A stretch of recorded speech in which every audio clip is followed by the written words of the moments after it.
चल रहा है। सत्संग रूपी बरसात हो रही है। उस बरसात में गोते लगाते हैं, स्नान करते हैं, श्रवण करते हुए, चिंतन करते हुए हम लोग श्री भक्तराज रामदास जी महाराज जी का जो सुंदर पावन चरित्र है उसका वर्णन कर रहे हैं। आज चरित्र का अंतिम दिन है, क्योंकि कल से शिव पुराण की कथा का विचार है।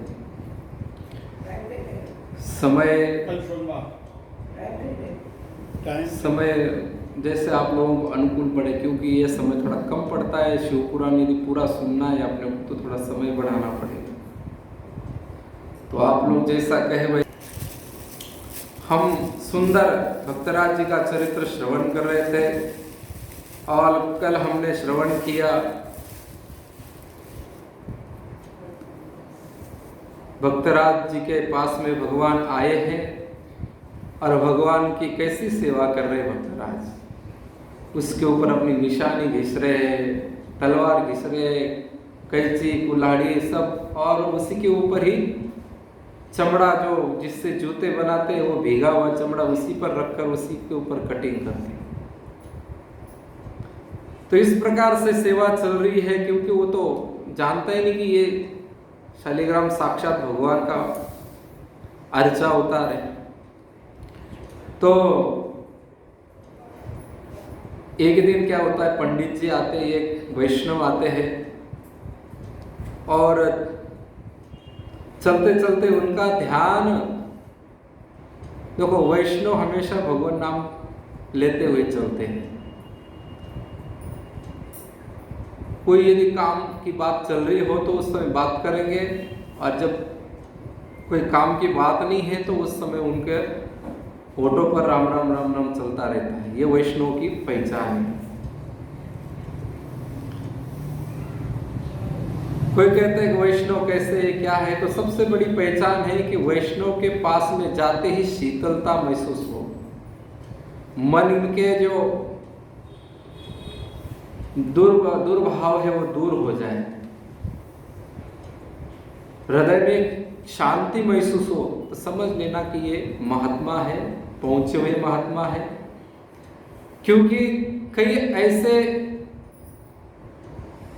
ऐसी बातें होती है कि दूर से पता चलता है, पास में जाने के बाद में कुछ चीजें महसूस होती, क्योंकि प्रत्येक जीव के, प्रत्येक प्राणी के शरीर से कुछ न कुछ वेव्स निकलते रहते हैं, तरंगे निकलती। जैसे हम मोबाइल से बात करते हैं, ये तरंगों से होती है, ऐसे ही मनुष्य शरीर हो चाहे कोई भी प्राणी हो, उसके शरीर से वेव्स निकलते हैं।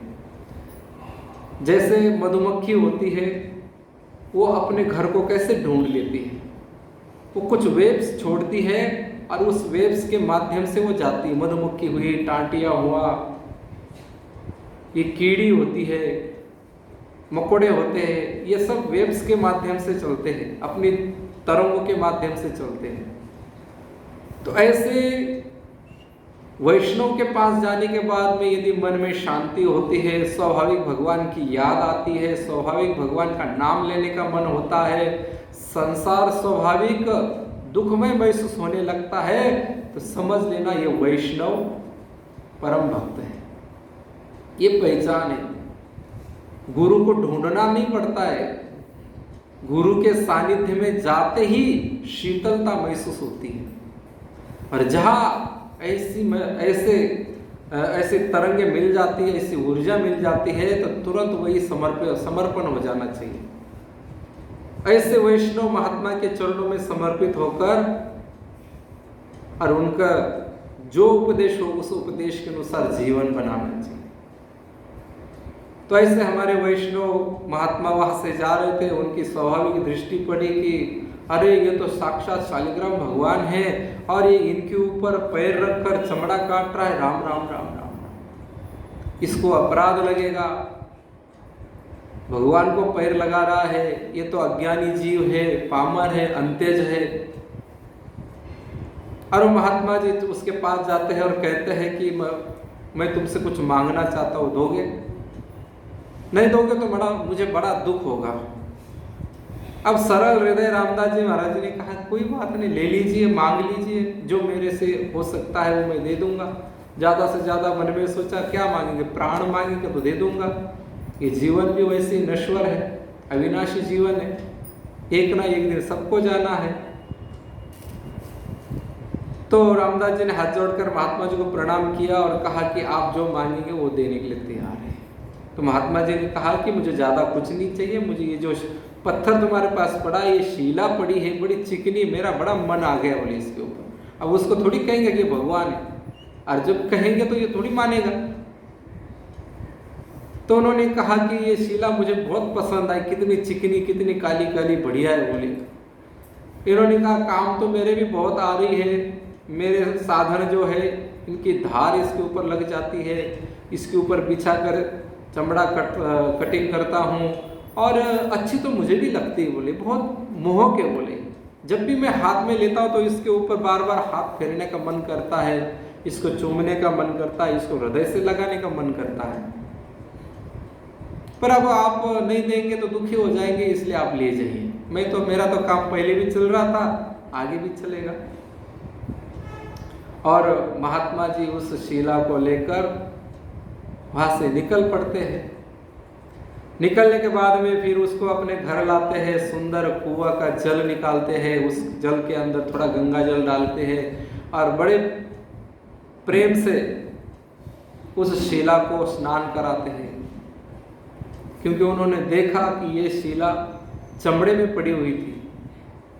शालिग्राम साक्षी ये चमड़े के अंदर लिपटे हुए थे। तो उन्होंने बहुत विधि विधान से और बड़े नियम से, क्योंकि वो कर्मकांड जानने वाले थे, विधि विधान जानने वाले थे। विधि विधान है ना, बहुत कठिन होता है। विधि विधान से यदि कोई पूजा अर्चा करता है तो उसमें बिल्कुल गलती स्वीकार नहीं करते भगवान। एक अनुस्वार की भी गलती हो जाए तो उसका प्रायश्चित करना पड़ता है, उस अपराध को भोगना पड़ता है। एक व्यक्ति दौड़ रहा था, उसके पीछे 4-5 गुंडे लगे हुए थे। कोई राक्षस होंगे अधार्मिक, और उस व्यक्ति के पीछे उसको मारने के लिए दौड़ रहे थे। इतने में भीम दादा आगे बैठे थे। तो उसने जोर से कहा कि भीम, ओ कुंती नंदन, देखो देखो आपके होते हुए ये लोग मेरे पीछे पड़े, ये लोग मुझे मार रहे हैं। तो भीम दादा ने पीछे मुड़कर देखा, बोले अरे कौन है? जैसे भीम दादा को देखा तो वो 2-4 लोग भाग गए। उनको पता है भीम दादा का एक हाथ पड़ेगा तो बड़ी मुश्किल हो जाएगी। और यदि वो व्यक्ति भीम दादा को पुकारते यदि कुंती नंदन न बोलकर ऊपर का अनुसार बोल जाता और कहता कि हे कुंती नंदन, तो वो लोग तो बाद में मारते, भीम दादा पहले मारता है। तो ऐसे उच्चारण में विधि विधान से यदि करने जाएंगे तो एक गलती भी माफ नहीं होती। तो ये ब्राह्मण देवता बहुत कर्मकांड जानते थे, विधि विधान के साथ उसकी पूजा की, पंचामृत बना के उसका स्नान किया, स्वयं स्नान किए, पंचामृत का पान किए और भगवान को तुलसी अर्पित की, और जो गाय का पवित्र घी है उससे उनको मालिश की, इत्र फुले लगाया, पुष्प अर्पित किए और सुंदर नैवेद्य बनाकर भोग लगाया। प्रसाद पाकर शाम हो गई। शाम को शालिग्राम भगवान को सुलाकर खुद सो गए। अब भगवान के मन में हलचल हो रही है कि मैं तो भक्त के पास आया था भक्त के स्पर्श के लिए, और ये बाबा मुझे वहां से उठाकर वापस वही मंत्र उपचार करके उस पूजा में लगा दिया। अरे पहले से मैं पूजा में बैठा था, पर मुझे आनंद नहीं आ रहा था इन मंत्रों से, मैं ऊब गया था। मुझे तो प्रेम चाहिए, भाव चाहिए, मैं तो भाव का भूखा हूं। और उस भाव को ग्रहण करने के लिए मैं यहाँ आया, और ये ब्राह्मण देवता पुनः मुझे वहां से उठाकर यहाँ ले आए।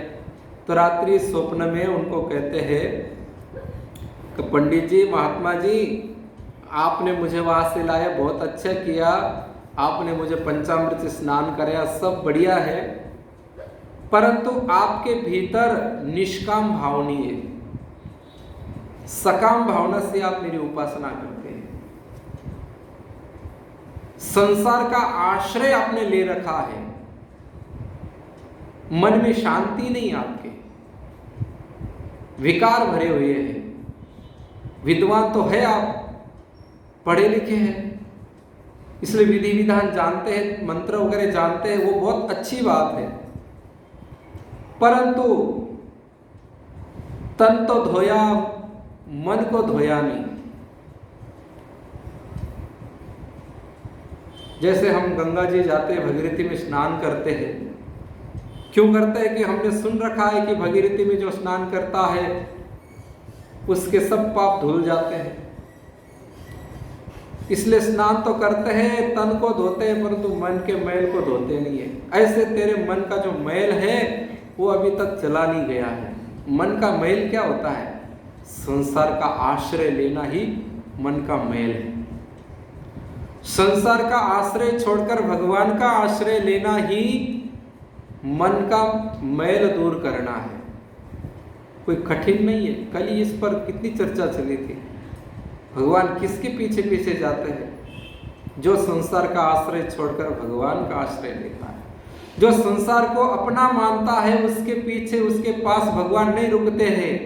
ये ब्राह्मण देवता कितने बड़े भक्त हैं, विधि विधान जानते हैं, पढ़े लिखे हैं, संस्कृत पढ़े हैं, बोलने लगते तो धारा प्रवाह संस्कृत बोलते हैं, अनेक श्लोक बोलते हैं, परंतु मन का मैल नहीं धोया है, मतलब भगवान से अपनापन नहीं किया है, संसार का आश्रय रखा है, संसार से अपनापन है। इसलिए भगवान ने कहा मैं तेरे पास नहीं रह सकता, मुझे जहां से लाया है वही वापस पहुंचा दे। तेरी जो मनोकामना है धन की, धन तुझे मिल जाएगा, तू मुझे उसी भक्त के पास में छोड़ दे। देखो भगवान भाव के भूखे कितना स्पष्ट दिखाई दे रहा है। न तो पंडित जी के पास इत्र फुलेल सुगंधित चंदन, फूलमाला, तुलसी, जो भगवान को सबसे अधिक प्रिय है तुलसी, वो तुलसी यहाँ चढ़ रही है और वह चमड़ा चढ़ रहा है, वो भी मैला कुचैला सड़ा हुआ। जब चप्पल बनाते, जूते बनाते तो चमड़े को भिगाते हैं पहले, उसके बाद वो भीग जाता है तो एकदम नरम हो जाता है, उसके अंदर से बदबू भी आती है, उसके बाद उसकी कटिंग होती है। और यहाँ पर तो सुंदर सुंदर मोगरे का इत्र, जाईजुई का इत्र, गुलाब का इत्र, गंगा जल, गुलाब जल, केवड़ा जल, इससे स्नान हो रहा है। तो भगवान को तो यह राजी होना चाहिए, परंतु भगवान कहते हैं कि देख तुझे तूने जिस कामना से मेरी पूजा करता है तेरी कामना पूरी हो जाएगी, तुझे धन मान सम्मान सब मिल जाएगा, कंचन कामिनी सब मिलेगा, परंतु मुझे सबसे पहले वहां भेज दे, नहीं भेजेगा तो तेरा नुकसान हो जाएगा। देखो भगवान, ब्राह्मण सुबह जल्दी उठा है, उठकर स्नान वगैरह करके भगवान की पूजा अर्चा करके और भगवान के जो शालिग्राम का विग्रह है उसको तुरंत कपड़े में लपेट कर और निकल पड़ा है। और उस रामदास जी महाराज जी के पास में जाकर, दुकान पर जाकर क्या देखता है, कितना सुंदर दृश्य है। रामदास जी महाराज बैठे हैं, हाथ में खड़ताल लिए हैं और सुंदर भगवान नाम का कीर्तन कर रहे। क्या स्थिति है? मन मगन भया तब क्या जाने, मन मगन भया तब क्या जाने, सुरत कलाली भई मतवाली, अमृत पी गई बिन तोले, मन मगन भया तब क्या जाने, रीता है सोई डगमग डोले, पूरा भया तब क्या बोले। कबीर जी महाराज जी कहते हैं कि जब घड़ा आधा होता है तब उसको सिर पर रखे तो चल नहीं पाते, तो डगमग डगमग करता है, और जब पूरा भर जाता है तो बिना हाथ लगाए माता बहनें ले जाती है। ऐसे जो रामदास जी महाराज जी वो पूर्ण हो गए हैं, भीतर से पूर्ण भर गए हैं और उसी में मग्न हो गए हैं।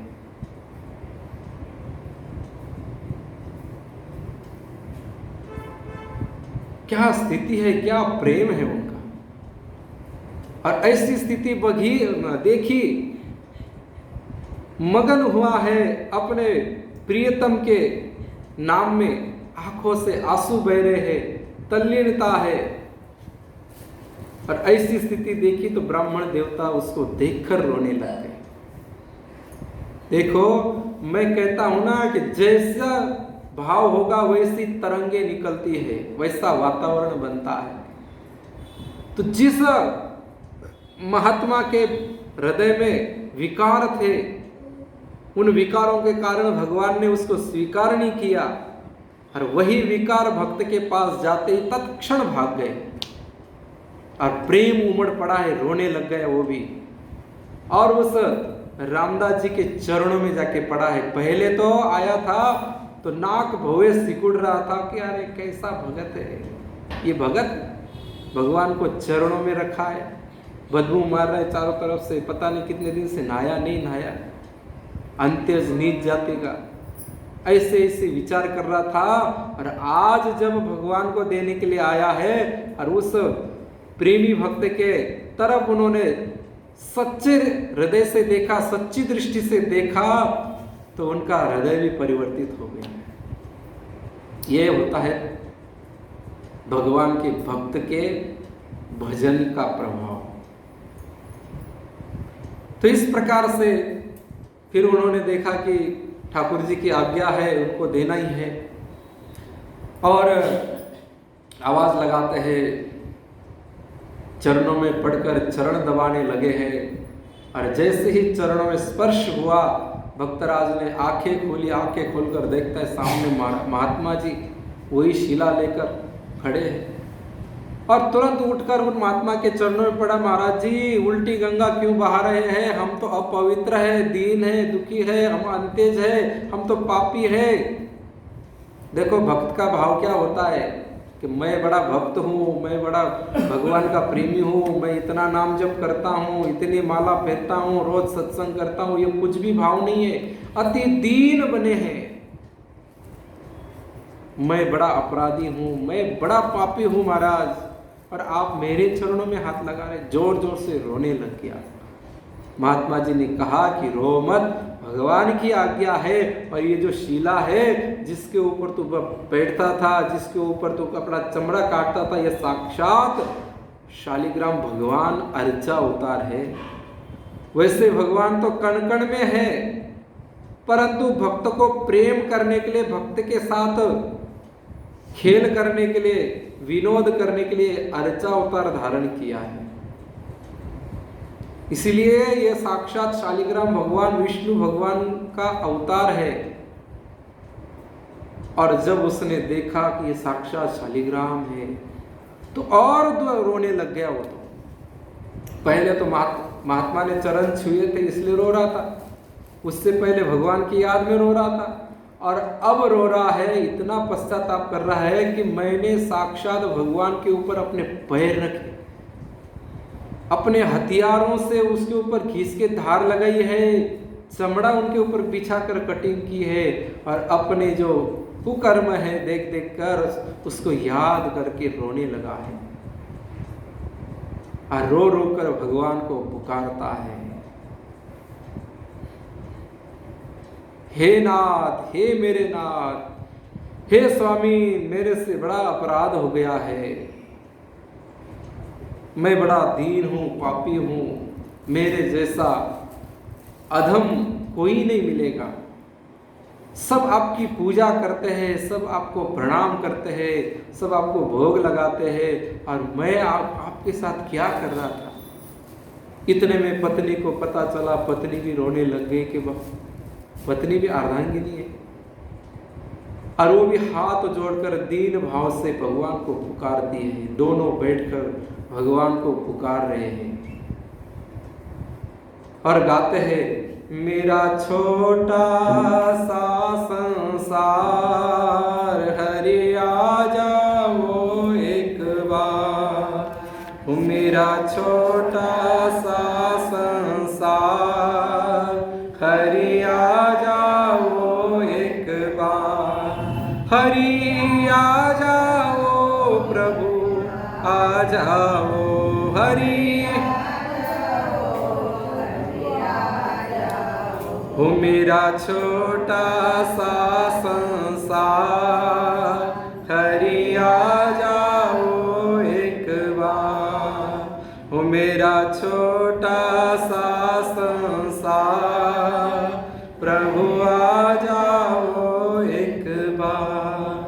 लाखों को दर्श दिखाया है प्रभु, लाखों को दर्श दिखाया है प्रभु, मुझको क्यों तरसाया है प्रभु, मुझको क्यों तरसाया है। ये कैसी तुम्हारी माया है, ये कैसी तुम्हारी माया है। नित बहती है असुवर धार, नित बहती है धार। हरि आ जाओ एक बार। मेरा छोटा सा संसार प्रभु आ जाओ एक बार। जब याद तुम्हारी आती है, जब याद तुम्हारी आती है, तन मन की सुध बिसराती है, तन मन की सुध बिसराती। रह रह के मुझे तड़पाती है, रह के मुझे तड़पाती है। तन मन धन सब दूंवार, हरि आ जाओ एक बार। मेरा छोटा सा संसार हरि आ जाओ एक बार। मेरा नन्हा सा संसार हरि आ जाओ एक बार। मुझको बिछुड़े युग बीत गए, मुझको बिछुड़े युग बीत गए। क्यों रूठ प्रभु मेरे मीत गए, क्यों रूठ मेरे मीत गए। मैं हार गया तुम जीत गए, मैं हार गया तुम जीत गए। अब दर्शन दो साकार, हरि आ जाओ एक बार। हो मेरा छोटा सा संसार हरि आ जाओ एक बार। हो मेरा छोटा सा संसार हरि आ जाओ। और इस प्रकार से दोनों पति पत्नी भगवान के सामने बैठकर अश्रु बहाते हुए भगवान को पुकार रहे हैं। और ऐसी दीन पुकार भगवान के कानों में पड़ती है तो भगवान से रहा नहीं जाता है। न चाहते हुए भी भगवान वहाँ प्रकट हो गए। बोलिए भगत और भगवान की। और रोते हुए उस भक्त के आंसू भगवान ने पोंछे हैं और आशीर्वाद देकर कहा कि मत रो मेरे वत्स, दोनों पति पत्नी के सिर पर हाथ रखे हैं और दोनों पति पत्नी सुंदर उनकी स्तुति करते हैं कि भगवान वंशी विभूषित करा नवनीरदाभा पीतांबरा दरुण बिंब फला अदरोष्टा पूर्णेन्द्र सुंदर मुखादरविंद नेत्रात् कृष्णात् परं किमपि तत्त्वमहं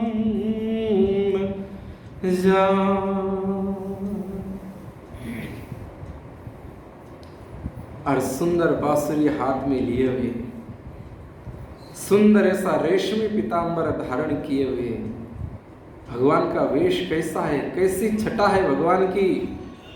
वरिहा पीडम नटवर वपुः कर्णयो कर्णिकारं बिभ्रदवास कणक कपिशं वैजयन्ती च माला। इतना सुंदर उनका रूप है, इतना मन को मोहने वाला, इतनी सुंदर रेशमी अलके है, उन अलकों के नीचे पलके हैं और उन पलकों से प्रेम रूपी अमृत झर रहा है। इधर भक्त भी रोता है, उधर भगवान भी रोते। क्या दृश्य है।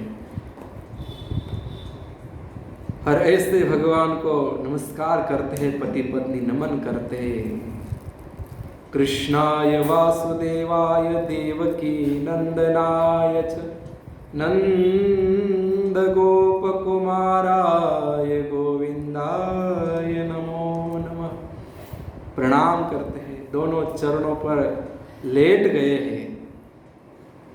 भगवान को प्रार्थना करते हैं कि भगवान कृपा किया आपने, हम कृपा के लायक ही नहीं है। हम अपनी तरफ दृष्टि डाले तो इतनी भी हमारे अंदर भगवान के प्रति, भगवान की कृपा के लिए इतनी भी योग्यता नहीं है हमारे अंदर।